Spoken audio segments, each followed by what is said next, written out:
Hello everyone, welcome back. तो आज हम जो कल हमने इनकम्प्लीट छोड़ा था इलस्ट्रेशन नंबर 2 उसे कंप्लीट करते हैं, राइट। एंड फिर अगर टाइम बचा तो नेक्स्ट इलस्ट्रेशन नंबर 3 पर चलते हैं, राइट। तो कल हमने ऑलरेडी 13 तारीख तक की ट्रांजैक्शंस देखी थी। फर्स्ट, फोर्थ, 10th एंड 13 तक हमने देखा था। 15th ट्रांजैक्शन हमने पढ़ के मैंने कहा था कि आप ट्राई करो इसके एलिमेंट्स को सेग्रीगेट करना। तो अगर आपने ट्राई किया होगा तो वेरी गुड, अगर कोई डाउट होगा तो लेट्स सी कि इसमें क्या क्या एलिमेंट्स बनेंगे, सेग्रीगेशन कैसे होगा एंड फिर डेबिट क्रेडिट कैसे होगा। तो ये 15 तारीख की ट्रांजैक्शन क्या कह रहे हैं वो कि उन्होंने कहा था कि goods worth ₹2000 lost by theft. तो मैंने फिर से कहा कि हर एक ट्रांजैक्शन के वक्त आपको इतना ही सोचना है कि बिजनेस में क्या आ रहा है या फिर क्या जा रहा है। तो यहाँ पर वो क्या कह रहे हैं कि 2000 रुपये के गुड्स चोरी हो गए, लॉस्ट बाय थेफ्ट। मतलब आपके दुकान में से कोई आके या किसी ने 2000 रुपये के गुड्स चुरा के वो भाग गया। तो गुड्स बिजनेस में आ रहे हैं या जा रहे हैं? The common sense is goods business से जा रहे हैं। तो goods are going out, goods की चोरी हो रही है। तो my first element is nothing but goods account. My first element is what? My first element is goods account. ये क्लियर है सबको कि पहला एलिमेंट क्या बना? Goods account. अब उसे रिप्लेसमेंट वर्ड में क्या यूज करूंगा तो उस पर हम थोड़ी देर बाद चर्चा करते हैं। तो पहला एलिमेंट सबको समझ में आया कि क्या चोरी हो रहा है? गुड्स चोरी हो रहा है। तो गुड्स चोरी हो रहा है मतलब गुड्स आ रहा है या जा रहा है? तो गुड्स बिजनेस से बाहर जा रहा है। तो goods is my first element, yes और नो? ये क्लियर है सबको? तो गुड्स अकाउंट बन गया मेरे लिए फर्स्ट एलिमेंट। अब हम दूसरे एलिमेंट की बात करते हैं। तो फॉर सेकंड एलिमेंट मुझे बताओ, आपके तो गुड्स चोरी हो गए, राइट। उसके बदले में वहां पर कोई 2000 रुपये रखे गए कि मैं 2000 के गुड्स चुरा रहा हूँ, ये 2000 कैश रखो। नहीं, तो आपको कैश नहीं मिलेगी। या कोई ये बोल के चिट्ठी छोड़ के गया कि 2000 रुपये के गुड्स में चोरी कर रहा हूँ, मैं आपको अगले महीने आके इसके 2000 रुपये दे के जाऊंगा। नहीं, मतलब यहाँ पर उधारी भी नहीं है ना, यहाँ पर गुड्स के बदले में हमें कैश आ रहा है, राइट। ना ही कोई हमें प्रॉमिस दे रहा है कि मैं आपको थोड़ी देर या थोड़ी दिन बाद या थोड़े महीनों बाद पैसे दूंगा। तो गुड्स तो जा रहे हैं, there is one element but there is no opposite element to match. Getting it और नॉट? इन नॉर्मल ट्रांजैक्शन हम गुड्स बेचते हैं तो उसके बदले में हमें कैश मिलती है या फिर प्रॉमिस मिलता है कि फ्यूचर में पैसा आएगा, बट ऐसा यहाँ पर कुछ नहीं है। तो यहाँ पर जो सेकंड एलिमेंट है वो है आपका लॉस। 2000 रुपये के गुड्स जा रहे हैं, goods are going out, but उसके बदले में आपको कुछ नहीं मिल रहा, ना प्रॉमिस मिल रहा है ना पैसे मिल रहे हैं, मतलब आपको लॉस मिल रहा है। यस और नो? आपके जेब में से 100 रुपये गिर गए तो 100 कैश रुपये चली गई, कैश चली गई, 100 रुपये कहीं गिर गए। उसके बदले में आपको क्या मिला? कुछ नहीं मिला, मतलब आपके हाथ में लॉस आया। सेम इज हियर, 2000 रुपये के गुड्स चले गए, चोरी हो गए, मतलब गुड्स जा रहे हैं ना बिजनेस से। यस और no? Goods are going out. तो पहला एलिमेंट है गुड्स एंड उसके बदले में आपको कुछ नहीं मिला, मतलब आपके हाथ में क्या बचा? लॉस बचा। तो माय सेकंड एलिमेंट बन गया लॉस बाय थेफ्ट अकाउंट। क्या बन गया मेरा सेकंड एलिमेंट? में सिर्फ लॉस नहीं कहूंगा, क्यों लॉस हो रहा है? चोरी की वजह से लॉस हो रहा है। तो मेरा सेकंड एलिमेंट बन गया loss by theft account. Getting what I am saying? अब बात करते हैं, 2 एलिमेंट मिल गए, अब बात करते हैं डेबिट एंड क्रेडिट की। तो it is very simple, goods आ रहे हैं या जा रहे हैं बिजनेस में?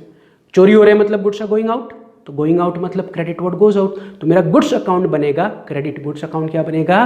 क्रेडिट। एंड फिर मैं डेबिट किसे कहूंगा? ऑटोमेटिकली लॉस बाय थेफ्ट को। तो मेरा गुड्स अकाउंट क्रेडिट है and loss by theft account is debit. Clear है? अब हम बात करते हैं जर्नल एंट्रीज की, बट मैंने अभी आपको कहा था, ये इससे पहले भी बहुत बार कहा है कि गुड्स वर्ड हम जर्नल एंट्री में नहीं लिखते हैं। गुड्स को हम गुड्स कहते हैं टू अंडरस्टैंडिंग दी एलिमेंट्स, क्या आ रहा है क्या जा रहा है, तब आप गुड्स वर्ड यूज कर सकते हो। बट जब आप रिकॉर्ड करोगे, जब आप जर्नल एंट्री करोगे, तब आप गुड्स वर्ड यूज नहीं करते हो। तो गुड्स के जगह देयर आर, अगेन जैसे मैंने आपको इन्वेस्टमेंट एंड शेयर्स के बारे में कहा था कि देयर आर 2 थॉट्स या 2 अलग अलग थॉट्स है। एक थॉट कहता है कि गुड्स के जगह यूज वर्ड परचेसेस। एक थॉट क्या कहता है? गुड्स के जगह यूज वर्ड परचेसेस, क्योंकि आपने जो खरीदा हुआ माल था वो चोरी हो गया। यस और नो? गुड्स जा रहे हैं, बट कौन से गुड्स? जो मैंने खरीदे थे। तो मैंने कल 10,000 का माल खरीदा था, राइट। वो मैंने दुकान में रखा, उसमें से कोई 2000 का माल चुरा के लेके गया, तो मेरे परचेसेस 10 से 8 पर आ गए। यस और नो? तो ये पहला स्कूल ऑफ थॉट है। दूसरा स्कूल ऑफ थॉट या दूसरे थॉट ऐसा कहता है कि ये परचेसेस मत लिखो, इसको एक नया अकाउंट क्रिएट करो जिसे कहो गुड्स लॉस्ट अकाउंट। क्या नया अकाउंट क्रिएट करो?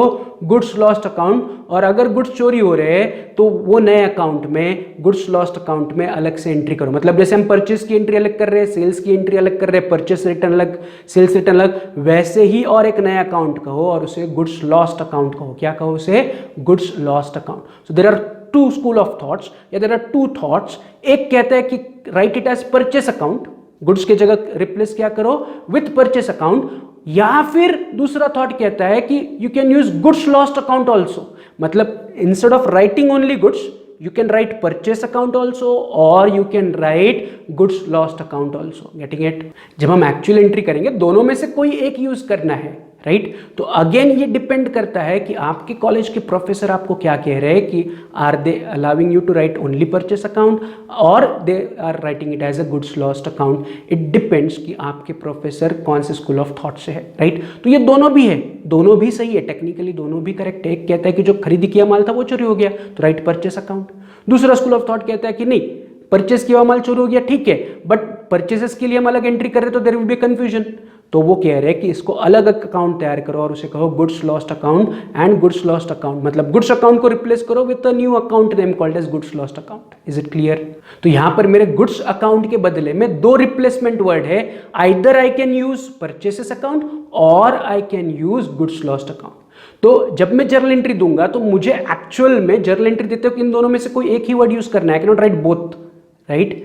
बट मैं आपको यहां पर दोनों के हिसाब से जर्नल एंट्री कैसे दिखेगी वो मैं बता रहा हूं। इफ मैंने गुड्स के जगह परचेस वर्ड यूज किया तो मेरी जर्नल एंट्री बन जाएगी, क्या बन जाएगी? मेरी जर्नल एंट्री बन जाएगी loss by theft account debit to purchases account 2000 narration में मैं लिखूंगा being goods lost by theft. Is it clear?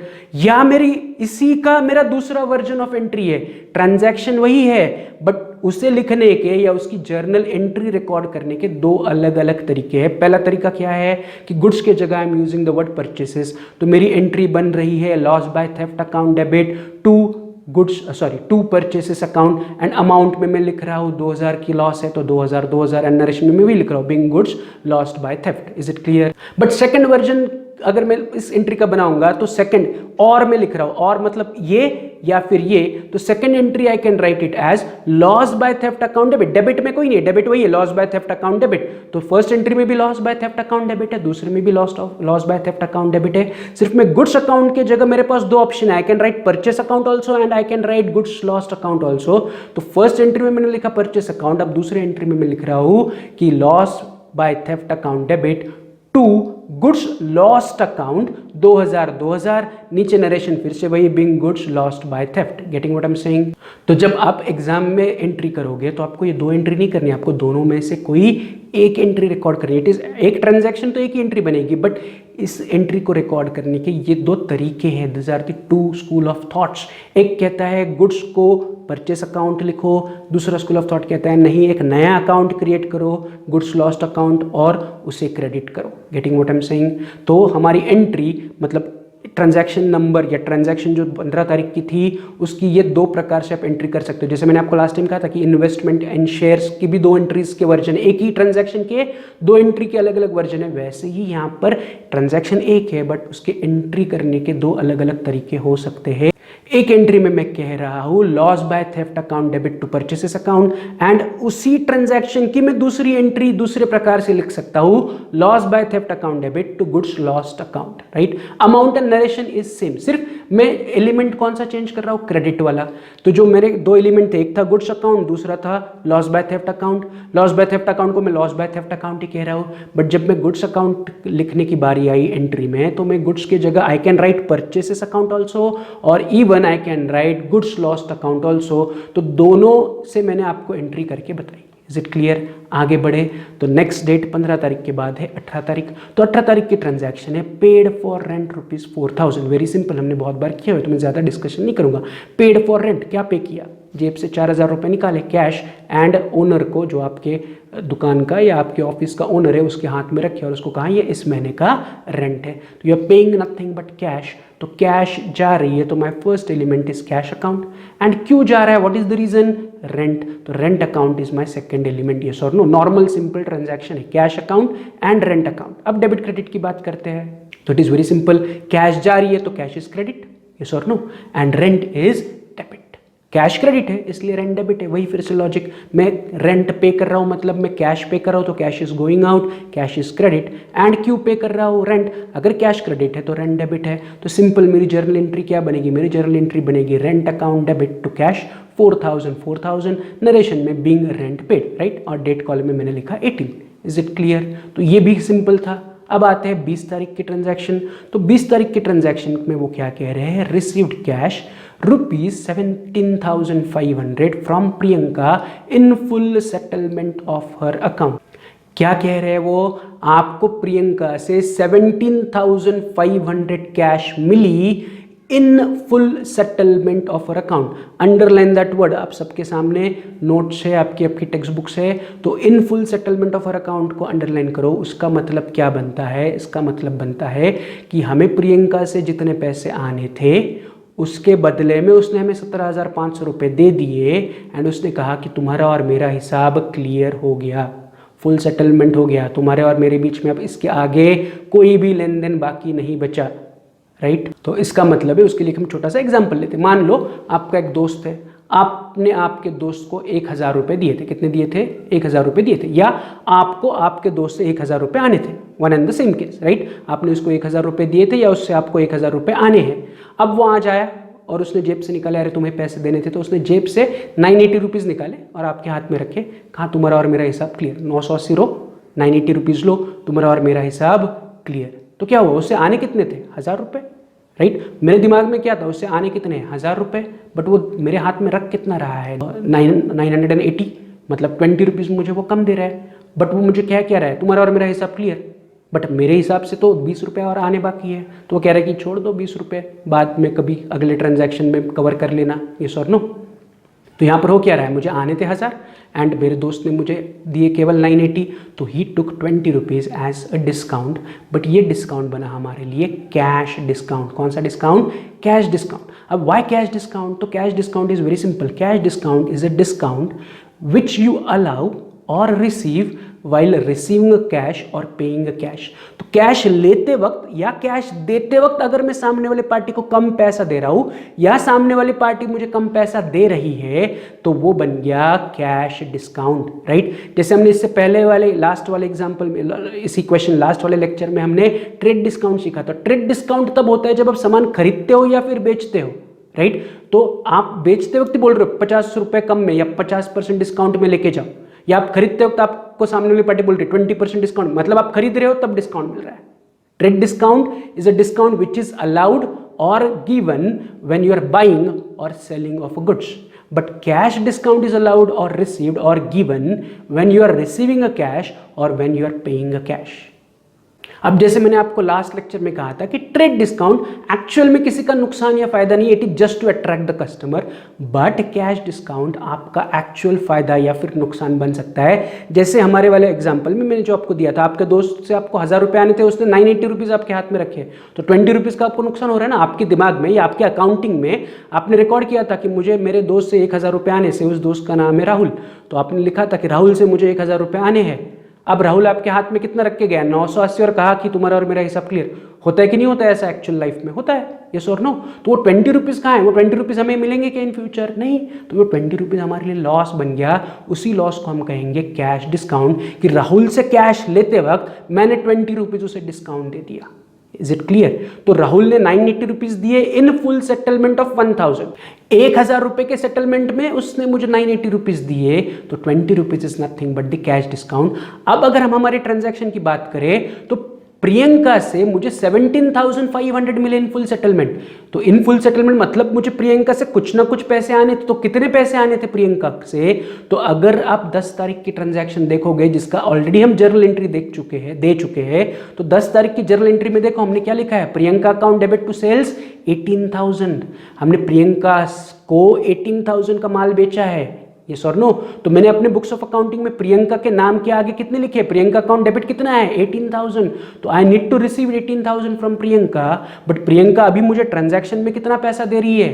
तो वो आज मुझे 17,500 रुपये ही दे रही है, मतलब वो कह रही है कि 500 रुपये डिस्काउंट। कौन सा discount?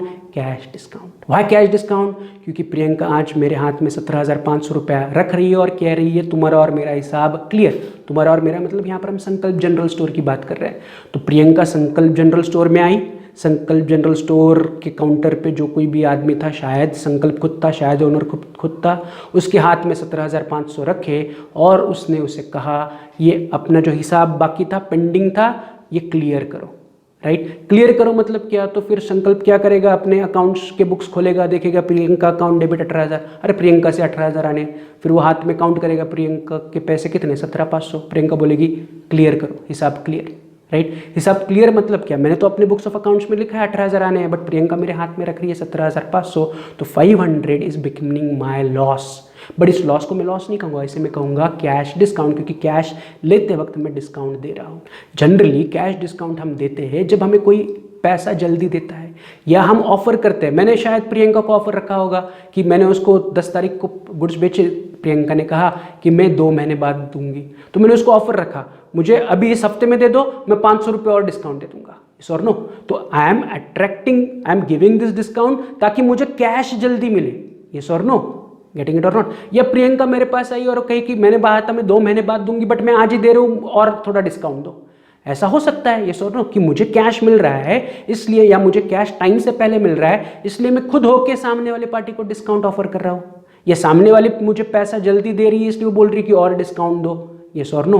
So when we are offering a discount or when we are receiving a discount, when either we are paying a cash or when we are receiving a cash, तो when there is a cash involved in the transaction and उसके साथ साथ discount है तो उसे cash discount कहते हैं। तो अब द क्वेश्चन इज कि कैश डिस्काउंट को हम अकाउंटिंग में रिकॉर्ड करते हैं या नहीं करते हैं। The answer is yes, cash discount को आपको बुक्स ऑफ अकाउंट्स में कंपलसरी रिकॉर्ड करना है, आपको कंपलसरी उसे आपके बुक्स ऑफ अकाउंटिंग में रिकॉर्ड करना है। ट्रेड डिस्काउंट को हम रिकॉर्ड नहीं करते because trade discount is just to attract the customer, उसमें ना एक्चुअल सामने वाले पार्टी को फायदा हो रहा है, ना ही जो डिस्काउंट दे रहा है उसे नुकसान हो रहा है। तो trade discount doesn't constitute as profit also nor loss also, but when we are talking about a cash discount is actually, अब एक्चुअल लॉस कैसे हो रहा है, देखो मैंने 10 तारीख जब प्रियंका के नाम के सामने डेबिट लिखा था तो मैंने कितना लिखा था 18,000, मतलब मेरे बुक्स में मुझे पता है कि मुझे प्रियंका से 18,000 आ रहा है, बट आज 17,500 ही आए, तो 500 रुपए कम मिल रहे हैं कि नहीं। 18,000 के बदले में 17,500 मिल रहे हैं, जो 18,000 ऑलरेडी मैंने बुक्स ऑफ अकाउंट में रिकॉर्ड किया है कि मुझे प्रियंका से आने हैं, बट प्रियंका 17,500 ही दे रही, तो जो 500 रुपए का डिफरेंस बनेगा उसको मुझे अलग से एंट्री कंपलसरी करना ही पड़ेगा कि 500 रुपए का क्या हुआ, तो ये 500 रुपए मैंने सामने वाली पार्टी को कैश डिस्काउंट अलाउ किया, that I have to mention in my accounting. तो कैश डिस्काउंट को we need to compulsory record in our accounting, is it clear. तो ये कैश डिस्काउंट के बारे में सबको समझ में आया, मैंने आपको रफली समझा दिया या मैंने आपको रफली कैलकुलेट करके बताया कि प्रियंका वाले केस में प्रियंका अकाउंट डेबिट 18,000 है, हमें यहाँ पर वो बता रहे हैं कि 17,500 मिल रहे हैं, so there is nothing but 500 rupees का कैश डिस्काउंट इन्वॉल्व। ये क्लियर है सबको। अब आते हैं इसके अकाउंटिंग पर कि कैश डिस्काउंट को अकाउंटिंग कैसे करते हैं। तो अभी कैश डिस्काउंट को फिर से मैं क्या कह रहा हूँ, अकाउंटिंग के वक्त थोड़े से दिमाग से साइड में निकाल दो, राइट। पहले हम फिर से हमारे डेबिट क्रेडिट के एलिमेंट या 2 एलिमेंट सेग्रीगेट करते हैं, उसका डेबिट क्रेडिट लगाते हैं, फिर कैश डिस्काउंट को उनके बीच में लेके आते हैं, जैसे मैं जीएसटी के बारे में करता था। पहले मैं अपने 2 एलिमेंट अलग से सेपरेट करता था, फिर एंट्री करते वक्त जीएसटी को उसमें इंक्लूड करता था। कैश डिस्काउंट के साथ भी वैसा ही करो कि पहले अपने 2 एलिमेंट सेग्रीगेट करो नॉर्मली, राइट, फिर एंट्री करते वक्त, जर्नल एंट्री देते वक्त कैश डिस्काउंट को उनके बीच में इनकॉर्पोरेट करो। Is it clear. तो लेट्स डिस्कस कि क्या 2 एलिमेंट है। तो it is very simple, Priyanka ने आपको क्या दिया, कैश, रिसीव्ड कैश, मतलब कैश आ रही है तो cash account is my first element. कौन दे रहा है, प्रियंका दे रही है तो Priyanka is my second element, as simple as that, yes और नो। प्रियंका से मुझे पैसे आने थे तो प्रियंका आज मेरे हाथ में 17,500 रुपये रख के दी, तो आज मैंने उसको गुड्स बेचे के, गुड्स ऑलरेडी हमने उसे 10 तारीख को बेचे हैं तो उसकी ऑलरेडी एंट्री हम कर चुके हैं, आज मैं नहीं बेच रहा हूँ। आज केवल मुझे प्रियंका से जो उधारी थी हमारी पहली, उस उधारी में से 17,500 रुपये मिल रहे हैं, तो आई एम रिसीविंग कैश, तो cash account is my first element. कौन दे रहा है, प्रियंका दे रही है तो Priyanka account is my second element. अब हम बात करते हैं डेबिट क्रेडिट की, कैश आ रही है तो cash account will be debit, and कौन दे रहा है, प्रियंका, अगर वही फिर से कैश डेबिट है तो Priyanka account is what, credit. तो कैश डेबिट, प्रियंका डेबिट, ये मेरे 2 एलिमेंट हैं, उसका डेबिट क्रेडिट भी बन गया। अब इन्हीं डेबिट क्रेडिट को उठा के मैं अपने जर्नल एंट्री में रिकॉर्ड करूंगा, बट जर्नल एंट्री देते वक्त मुझे कैश डिस्काउंट भी रिकॉर्ड करना है। जैसे मैंने आपको कहा कि cash discount is compulsorily recorded in our books of account. Journal entry लिखते वक्त आपको कैश डिस्काउंट की एंट्री करनी है। हम ट्रेड डिस्काउंट को नहीं लिखते थे। ट्रेड डिस्काउंट, अगर यहाँ पर ट्रेड डिस्काउंट होता तो मैं डायरेक्टली 17,500 लिखता, बट यहाँ पर ऐसा नहीं होगा। यहाँ पर I have to record 500 discount as a separate entry in my journal entry, getting it. तो ये एंट्री कैसे बनेगी तो देखते हैं। तो फिर से क्या है, पहला एलिमेंट क्या है मेरा, डेबिट क्या है, क्योंकि जर्नल एंट्री की शुरुआत हम डेबिट से करते हैं, तो कैश अकाउंट डेबिट है, तो मैं पहले लाइन पर लिखूंगा कैश अकाउंट डेबिट। अब मुझे बताओ मुझे कैश कितनी मिली 17,500, तो मैं डेबिट कॉलम में लिख रहा हूँ 17,500, राइट। अब मैं कैश डिस्काउंट के बारे में सोचूंगा कि कैश डिस्काउंट को हम डेबिट करेंगे या क्रेडिट करेंगे, तो उसके लिए एक सिंपल लॉजिक याद रखो, कैश डिस्काउंट कैश के साथ जो होगा वो कैश डिस्काउंट के साथ होगा। मतलब कैश अकाउंट डेबिट है तो cash discount will also be debit. ठीक है, ये कॉमन सेंस है, या ये एक आपको क्या कह सकते हैं, एक ट्रिक है या एक लॉजिक है जो आप आसानी से याद कर सकते हो। अगेन फिर से आप रियल पर्सन नॉमिनल जाओगे तो डिस्काउंट इज नॉमिनल, तो debit the losses, credit the profit, फिर ये लॉस हो रहा है तो डेबिट, तो वैसे भी आ सकते हो बट वो लॉन्ग कट बनेगा। तो मैं आपको शॉर्टकट बता रहा हूँ या ट्रिक बता रहा हूँ कि कैश अगर डेबिट है तो cash discount will also be debited. Is it clear? ये समझ में आया सबको कि कैश डिस्काउंट डेबिट होगा या क्रेडिट होगा, तो जो कैश के साथ होगा वो कैश डिस्काउंट के साथ होगा। कैश आ रही है डेबिट है तो cash discount is also debit, cash जा रही है कैश क्रेडिट है तो cash discount will also be credit. Is it clear? Right. हाँ, अब एंट्री करने से पहले एक छोटा सा और डिस्कशन करते हैं। जैसे मैंने कहा कि कैश डिस्काउंट है, तो उसको जब हम एंट्री में लिखेंगे तो will not call it as cash discount, हमें फिर से कैश डिस्काउंट के बदले में एक नया रिप्लेसमेंट वर्ड यूज करना है। एक नहीं, एक्चुअली दो रिप्लेसमेंट वर्ड है, क्योंकि आपको कैश डिस्काउंट दो बार अकाउंटिंग में आ सकता है। एक, जब आप सामने वाले पार्टी को कैश दे रहे हो और आपको डिस्काउंट मिल रहा है, या दूसरा, सामने वाली पार्टी आपको कैश दे रही है और आप उसे डिस्काउंट दे रहे हो। So you are offering a discount या you are receiving a discount. तो जब भी हम डिस्काउंटिंग या कैश डिस्काउंटिंग को अपने जर्नल एंट्री में रिकॉर्ड करेंगे तो कैश डिस्काउंट की जगह हम रिप्लेस करेंगे उस वर्ड को एज डिस्काउंट अलाउड या फिर डिस्काउंट रिसीव्ड, या रिप्लेस करेंगे डिस्काउंट अलाउड या फिर डिस्काउंट रिसीव्ड। अब जो इन आर केस है ये डिस्काउंट अलाउड है या डिस्काउंट रिसीव्ड है, तो इट इज डिस्काउंट अलाउड। हमने प्रियंका को अलाउ किया कि ठीक है भाई 500 रुपए कम दे दो, यस और नो, वी अलाउड हर। उसने 500 रुपए कम दिए तो वी अलाउड हर। हमें डिस्काउंट मिल नहीं रहा है, हमें कैश मिल रही है और कैश मिलते वक्त हमें कम पैसा मिल रहा है, तो मैंने कहा ठीक है चलो 500 रुपए छोड़ दो, यस और नो, तो I am allowing a discount. इसलिए मैं इस कैश डिस्काउंटिंग को जब अपने जर्नल एंट्री में लिखूंगा तो I will write it as discount allowed.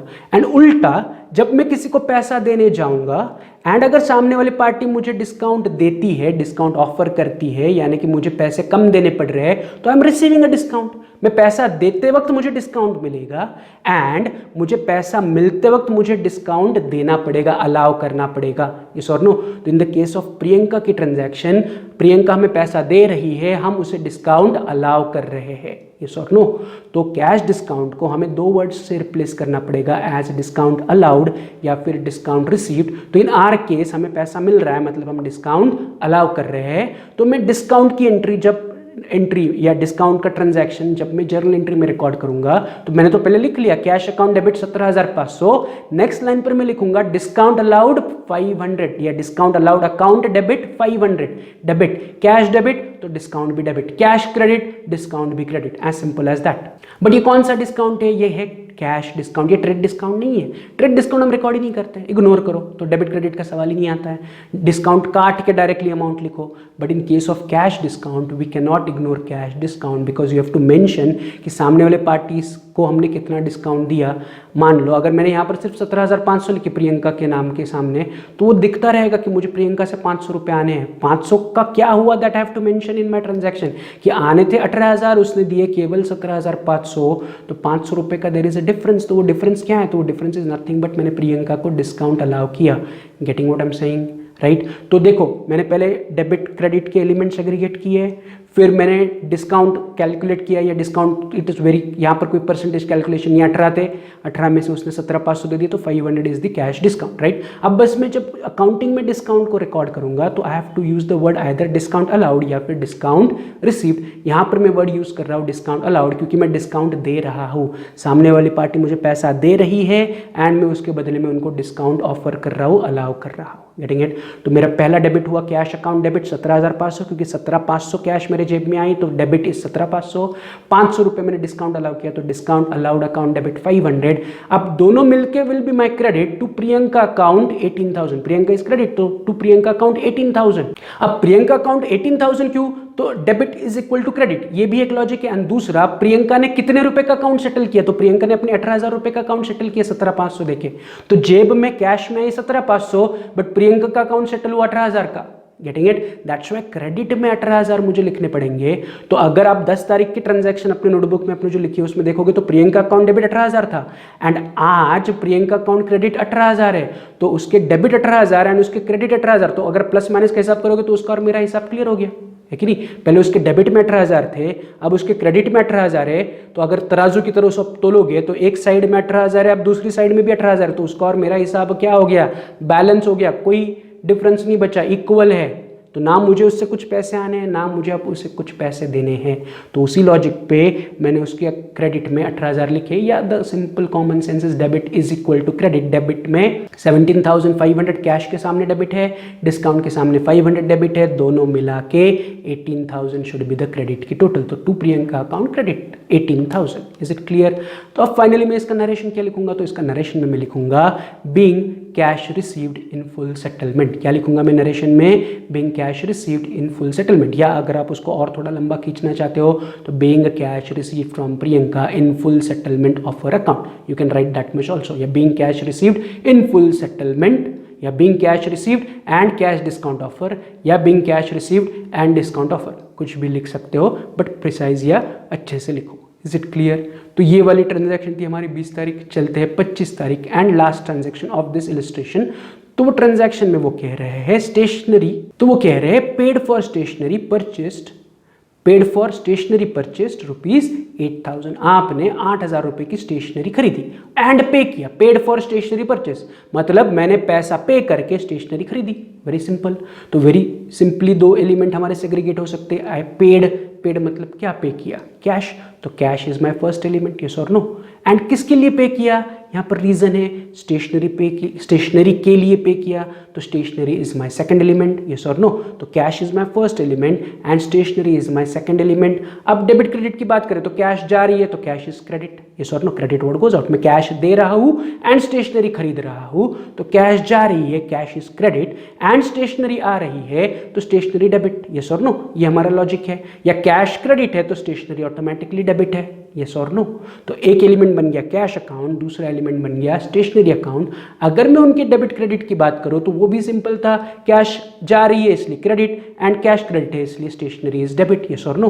तो उन्हीं को उठा के मैं जब जर्नल एंट्री में लिखूंगा तो 25 तारीख की जर्नल एंट्री बनेगी stationery account debit to cash 8,000। Narration में मैं लिखूंगा being paid for stationery purchased, या सिंपली बीइंग स्टेशनरी परचेस्ड, कुछ भी लिख सकते हो, या being stationery purchased and paid cash, right? या being cash paid and purchase stationery, या simply being stationery purchased, right? तो आप नरेशन लिख सकते हो।